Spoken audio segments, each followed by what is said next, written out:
मैं संजय सिंह अपने YouTube channel हंसनी academy पर आपका स्वागत करता हूं। इससे पहले हमने पूर्व वीडियो में आधुनिक भारत के इतिहास के पाठ्यक्रम पर चर्चा की थी। इसी पाठ्य चर्चा के अंतर्गत हमें उत्तर मुगलकालीन शासकों का अध्ययन करना है। उत्तर मुगलकालीन शासकों का अध्ययन करने से पहले हमें एक बार संपूर्ण मुगल वंश के शासकों को देख लेना चाहिए, क्योंकि औरंगजेब की मृत्यु के बाद जो भी शासक हुए वे शासक आधुनिक भारत के अंतर्गत शामिल किए जाते हैं। इस वीडियो के द्वारा हम यह जान पाएंगे कि कुल कितने मुगल शासक हुए और उन्होंने कब कब शासन किया, और मुगल वंश का अध्ययन हम दो भागों में बांट के करेंगे। तो जैसे हमने कहा आपसे, अगर हम बात करते हैं मुगल वंश के शासकों की, तो ये जो मुगल वंश है आपका, इस मुगल वंश को दो भागों में बांटा जा सकता है। प्रथम चीज ये है यहाँ पे कि जो ये मुगल वंश है, इस मुगल वंश की यदि समय अवधि को निर्धारित किया जाए तो भारत में 1526 से 1862 तक मुगल वंश का शासन रहा। ये मुगल वंश का अध्ययन दो भागों में करना है। जो प्रथम भाग है वो मध्यकाल के अंतर्गत आता है, मध्यकाल के अंतर्गत आता है, जबकि जो दूसरा भाग है वह आधुनिक भारत के अंतर्गत आता है, आधुनिक भारत के अंतर्गत आता है। मध्यकाल के समय को यदि हम देखें तो इसका समय 1526 से औरंगजेब की मृत्यु तक अर्थात 1707 ईस्वी तक रहा। और औरंगजेब की मृत्यु के बाद हम आधुनिक भारत में प्रवेश कर जाते हैं। तो आधुनिक भारत में प्रवेश करने का मतलब है कि 1707 से 1862 तक का जो भी ये समय है, ये समय आधुनिक भारत के अंतर्गत शामिल किया जाता है। हमें, जैसा कि हमने बताया था आपसे, कि जो चर्चा होगी हमारी या जो भी शुरुआत होगी हमारी वो आधुनिक भारत से होगी। तो हमको आधुनिक भारत के शासकों के विषय में जानना है कि आधुनिक भारत में कुल कितने शासक हुए, और उनके विषय में और भी जो बातें हैं हम लोग यहाँ देखेंगे। फिलहाल एक सामान्य चर्चा की बात करते हैं तो मध्यकाल के अंतर्गत जो पहला शासक है जिसने भारत में मुगल वंश की स्थापना की वह बाबर था। बाबर का समय यदि हम देखें तो बाबर का समय 1526 से 1530 तक रहा, परंतु इसने पानीपत के प्रथम युद्ध में विजय प्राप्त करने के पश्चात भारत में मुगल सत्ता की नींव डाली। और इस प्रकार से हम देखते हैं कि भारत में मुगल वंश का संस्थापक बाबर को कहा जाता है। बाबर की विजय का एक मुख्य कारण अगर हम देखें तो पहली बार तोपों का प्रयोग इसने पानीपत के युद्ध में किया था, यानी पानीपत के प्रथम युद्ध में किया था। पानीपत का यह प्रथम युद्ध 21 अप्रैल 1526 को इब्राहिम लोदी और बाबर के मध्य लड़ा गया था। आइए आते हैं दूसरे टॉप में शासक पर। जो दूसरा शासक है वो है आपका हुमायूं। तो जो हुमायूं है यह बाबर का पुत्र था और बाबर को हुमायूं से बहुत प्रेम था। हुमायूं का तात्पर्य होता है भाग्यशाली, लेकिन नाम के विपरीत गुण था कि जैसा नाम है कि भाग्यशाली, लेकिन यह भाग्यशाली नहीं, बहुत ही दुर्भाग्यशाली शासक रहा। कारण क्या था कि ये शासन के अधिकांश वर्षों में इसका जो जीवन रहा वो भटकाव का रहा। तो तो यहाँ हम देखते हैं कि हुमायूं के समय को अगर हम देखें तो इसका समय दो भागों में है। 1530 से 1540 तक का समय हुमायूं का रहा। उसके बाद ये पुनः शासक बनता है, तो ये जो बनता है 1555 से 1556 तक पुनः शासक बनता है। ये जो बीच में गैपिंग है, इस गैपिंग में एक नए वंश का उदय होता है, उसको बोलते हैं सूर वंश, और इसका संस्थापक रहता है शेर शाह सूरी। शेर शाह सूरी ने 1540 में हुमायूं को बिलग्राम के युद्ध में, बिलग्राम का एक युद्ध हुआ था, सब चर्चा होगी आगे जब हम लोग पढ़ेंगे मध्यकालीन इतिहास। तो 1540 में बिलग्राम के युद्ध में हुमायूं को परास्त किया था। इस युद्ध का एक नाम और है, इसको बोलते हैं कन्नौज का युद्ध, तो इसे कन्नौज का युद्ध भी कहा जाता है। तो कन्नौज का युद्ध या बिलग्राम का युद्ध, इस युद्ध में हुमायूं परास्त हुआ और परास्त होने के पश्चात उसे अपना राज्य छोड़कर भागना पड़ा और शेर शाह सूरी ने तब शासन किया। और उस दौरान हुमायूं भटकावपूर्ण जीवन व्यतीत करता रहा और यह सिंध भाग गया। जब हम लोग मध्यकाल पढ़ेंगे तब जानेंगे इसके बारे में और विस्तार से। जो तीसरा शासक हुआ वो हुआ अकबर। तीसरा मुगल शासक, सबसे महान मुगल शासक की श्रेणी में अकबर को शामिल करते हैं, तो अकबर तीसरा सबसे महान मुगल शासक हुआ। अकबर की बात करते हैं यदि हम, तो अकबर का जो समय है वो 1556 से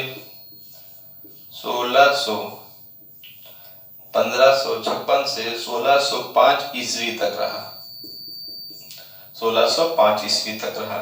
अकबर के बारे में हम लोग जब पढ़ेंगे तो विस्तार से जानेंगे अकबर के विषय में। अकबर ने बहुत सी प्रणाली, मांसादारी प्रथा शुरू की थी, दीन इलाही धर्म चलाया था, ये सब पता है आपको, जानते हैं।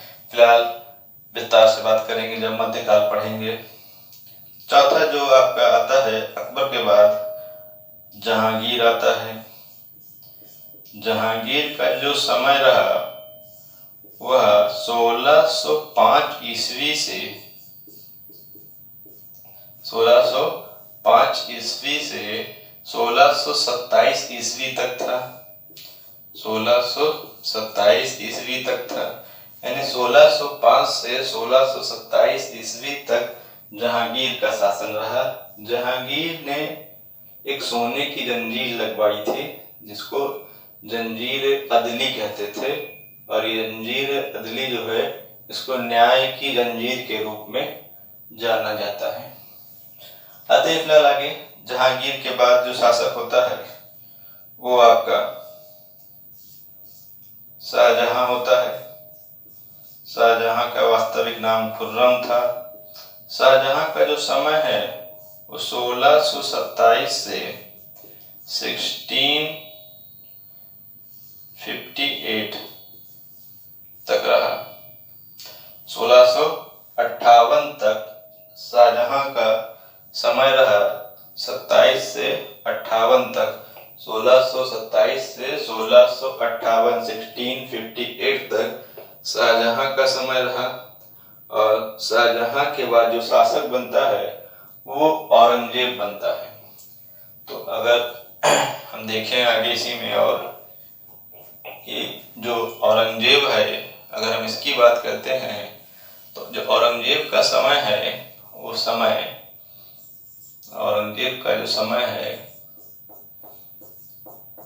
वो समय है 1658 से 1707 ईस्वी तक। औरंगजेब की मृत्यु के बाद 1707 में औरंगजेब की जब मृत्यु हो जाती है तो उसकी मृत्यु के बाद जो भी शासक होते हैं वे शासक आधुनिक भारत के अंतर्गत शामिल किए जाते हैं। आइए देखते हैं आधुनिक भारत के अंतर्गत कौन से मुगल शासकों को सम्मिलित किया जाता है। आइए इस पर हम चर्चा करते हैं। तो आधुनिक भारत के अंतर्गत आने वाले मुगल शासकों की हम चर्चा करते हैं। तो ये पूरा एक बार मिटा के तब देखते हैं। यानी कि उत्तर मुगलकालीन शासक की बात कर रहे हैं हम लोग। उत्तर मुगल कालीन शासक, इसमें जो सबसे पहले बनता है यानी औरंगजेब की मृत्यु के बाद जो शासक बना, अगर हम शासन क्रम की बात करें तो 7वें स्थान पर है, यानी 7वां मुगल शासक है आपका, 7वें स्थान पे है। जबकि आधुनिक भारत के अंतर्गत बात करते हैं तो ये जो है आपका प्रथम मुगल शासक हो जाएगा।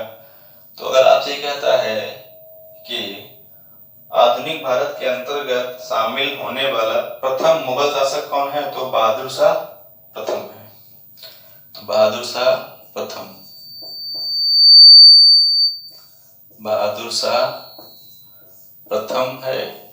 इस बहादुर शाह प्रथम का कार्यकाल की बात करते हैं तो इसका समय 1707 से 1712 तक रहा। बहुत लंबे समय तक शासन नहीं किया।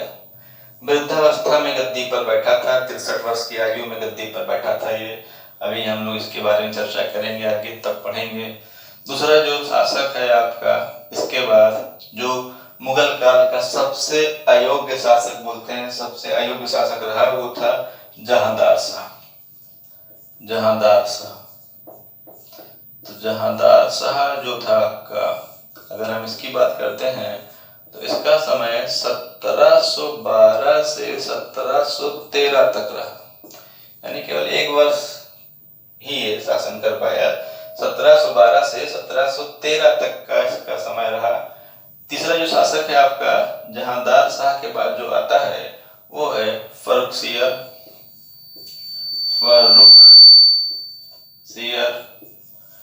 फर्रुखसियर का जो समय है ये 1713 से 1719 तक का समय फर्रुखसियर का है। ये सब शासकों को हमको आधुनिक भारत के अंतर्गत पढ़ना है। जैसा हम बताए थे कि गागर में सागर है, तो ये जो सागर है अब वहां हम पहुंचेंगे। सिलेबस तो बहुत कम लगा, लेकिन सिलेबस के अंदर बहुत कुछ है। तो हम बहादुर शाह प्रथम के बारे में पढ़ेंगे, हम जहांदार शाह के बारे में पढ़ेंगे, हम फर्रुखसियर के बारे में पढ़ेंगे। फर्रुखसियर को गणित कायर भी कहते हैं, आगे हम देखेंगे। फर्रुखसियर के बाद 2 और अयोग्य शासक हुए जिनकी मृत्यु क्षय रोग और पेचिस से हो गई। तो क्षय रोग मतलब टीबी और पेचिस से वो मर गए थे और 6 महीने ही केवल शासन किए थे। तो शासन के दृष्टिकोण से बहुत महत्वपूर्ण नहीं है, परंतु IAS PCS की परीक्षाओं में यहाँ से प्रश्न बन जाते हैं, तो इसीलिए थोड़ा सा देख लेना इसको चाहिए।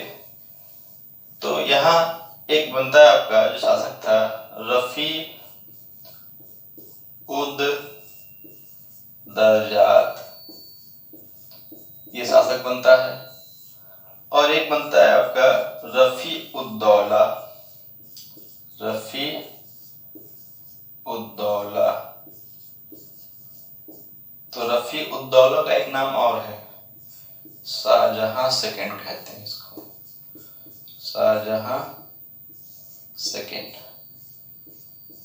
ये दोनों ही 6 महीने शासन किए और 1719 में ही टपक गए थे, 1719 में ही मर गए थे। ये बहुत लंबे समय तक शासन नहीं कर पाए थे, इनका शासन बहुत लंबा नहीं रहा।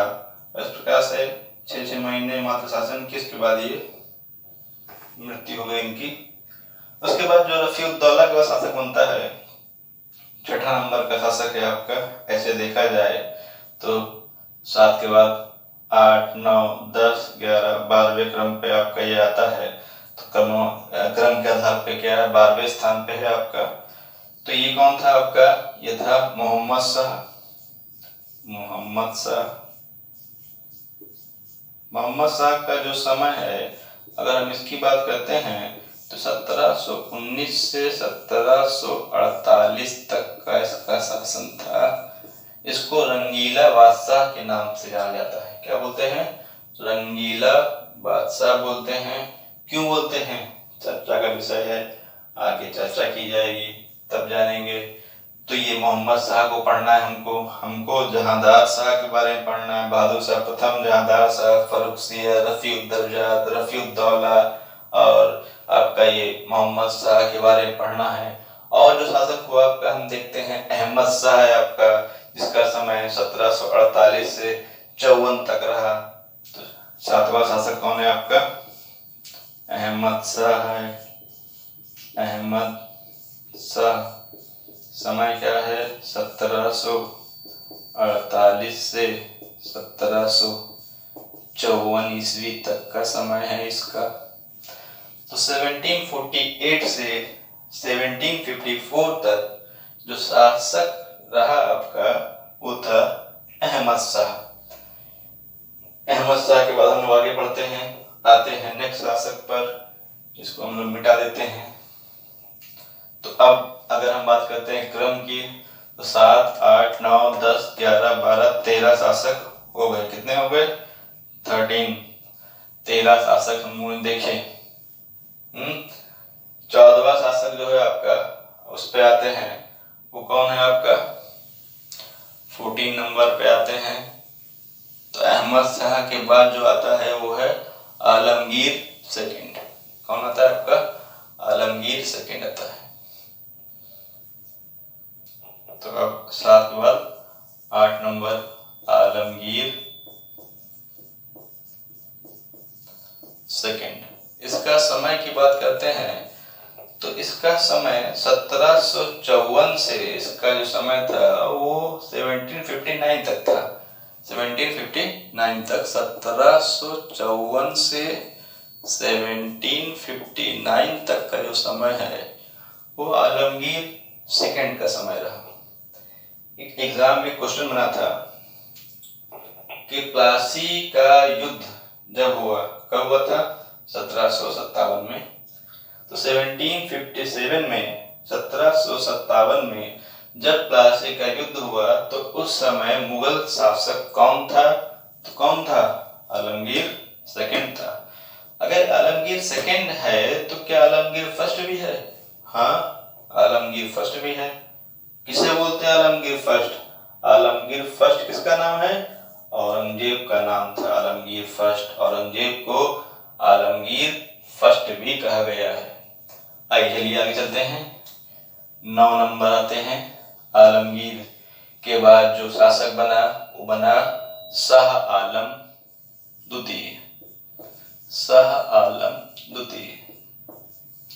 अब आप कहोगे ये भी द्वितीय है, प्रथम भी रहा हुआ था। शाह आलम प्रथम, बहादुर शाह प्रथम को ही शाह आलम प्रथम भी बोलते हैं। तो फिलहाल शाह आलम द्वितीय की बात कर रहे हैं यहाँ पे हम। शाह आलम सेकंड का जो समय है वो 1759 से आपका रहा 1806 तक।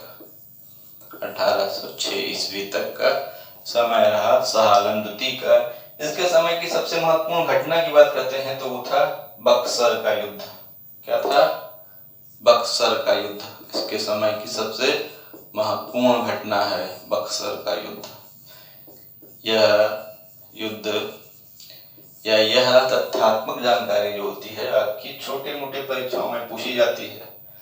अगर हम IAS परीक्षा देते हैं, PCS परीक्षा देते हैं तो वहां पे इन शासकों का क्रम पूछ लेता है। खासतौर से उत्तर मुगल कालीन शासकों का क्रम परीक्षा में पूछा गया है। तो एक क्रम हमको पता होना चाहिए, किस क्रम में कौन से शासक आए थे आपके। आगे चलते हैं। हाँ, तो हम यहाँ बात कर रहे थे बक्सर युद्ध की। कब हुआ था? 1764 में हुआ था। और इसी युद्ध के बाद अंग्रेजों ने मुगल शासकों को अपने कब्जे में ले लिया था। 10वां जो आता है शासक शाह आलम के बाद वो आता है अकबर सेकंड। कौन आता है? अकबर द्वितीय। ये जो अकबर द्वितीय है यह अंग्रेजों के पूर्ण नियंत्रण में गद्दी पर बैठा। एग्जाम में क्वेश्चन पूछा गया है, ऐसा कौन सा शासक है जिसे अंग्रेजों के द्वारा गद्दी पर बैठाया गया या अंग्रेजों की निगरानी में, पूर्ण निगरानी में गद्दी पर बैठाया गया, तो वो अकबर द्वितीय है। समय की बात करते हैं यदि हम इसके, तो 1806 से 1837 तक शासक रहा। 1837 तक शासक रहा। शासक क्या रहा? एक प्रकार से अंग्रेजों के हाथों की कठपुतली था। हाँ, इसने राजा राम मोहन राय को राजा की उपाधि प्रदान की थी। तो राजा राम मोहन राय को राजा की उपाधि प्रदान करने वाले जो शासक है, मुगल शासक, वो आपका अकबर द्वितीय था। आते हैं नेक्स्ट पे, जो अंतिम शासक है, इसका नाम है बहादुर शाह जफर। बहादुर शाह जफर, बहादुर शाह जफर या बहादुर शाह द्वितीय, जफर या क्या बोलते हैं इसको, बहादुर शाह द्वितीय भी कहते हैं, बहादुर शाह सेकंड। यह मुगल काल का अंतिम शासक था। यह जफर नाम से कविताएं लिखा करता था और इसीलिए इसे बहादुर शाह जफर कहा गया। 1857 की क्रांति में भाग लेने के कारण इसे रंगून भेज दिया गया और जहां इसकी 1862 में मृत्यु हो गई थी। तो अगर समय की बात करते हैं इसका, तो 1837 से 1862 तक का इसका समय रहा। तो इस प्रकार से ये बहादुर शाह जफर या बहादुर शाह द्वितीय अंतिम मुगल शासक रहा। और हम देखते हैं इसी क्रम में कि औरंगजेब जो था, यह 6वां मुगल शासक था, जबकि 7वां मुगल शासक बहादुर शाह प्रथम था। 8वां मुगल शासक जहांदार शाह था। 9वां मुगल शासक फर्रुखसियर। 10वां मुगल शासक रफीउद्दौला। 11वां मुगल शासक रफीउद्दौला, दोनों 11वां। 12वां मुगल शासक मोहम्मद शाह। 13वां मुगल शासक अहमद शाह। 14वां मुगल शासक आलमगीर। 15वां शाह आलम द्वितीय। 16वां अकबर द्वितीय। 17वां बहादुर शाह जफर। तो इस प्रकार से कुल अगर मुगल शासकों की बात करते हैं तो कुल मुगल शासक कितने हुए आपके? कुल मुगल शासक जो हुए आपके वो 17 हुए। कितने हुए? 17। तो कुल 17 मुगल शासक के बारे में हमको देखना है। लेकिन ये देखना जो है, ये आधुनिक भारत और मध्यकालीन भारत के अंतर्गत ही हमको देखना है। चलिए, अब जो हमारा टॉपिक रहेगा वो रहेगा बहादुर शाह प्रथम। इसके विषय हम लोग देखेंगे। तो इसके लिए हम लोग नेक्स्ट वीडियो में देखेंगे कि मुगल शासक के अंतर्गत बहादुर शाह प्रथम किस प्रकार से इसने अपने राज्य को आगे बढ़ाने का कार्य किया और मुगल वंश के विनाश का क्या कारण रहा, यह भी हम लोग जानेंगे। तो नेक्स्ट टॉपिक क्या रहेगा आपका? नेक्स्ट टॉपिक रहेगा आपका बहादुर शाह प्रथम, जिसे हम लोग नेक्स्ट वीडियो में देखेंगे। धन्यवाद।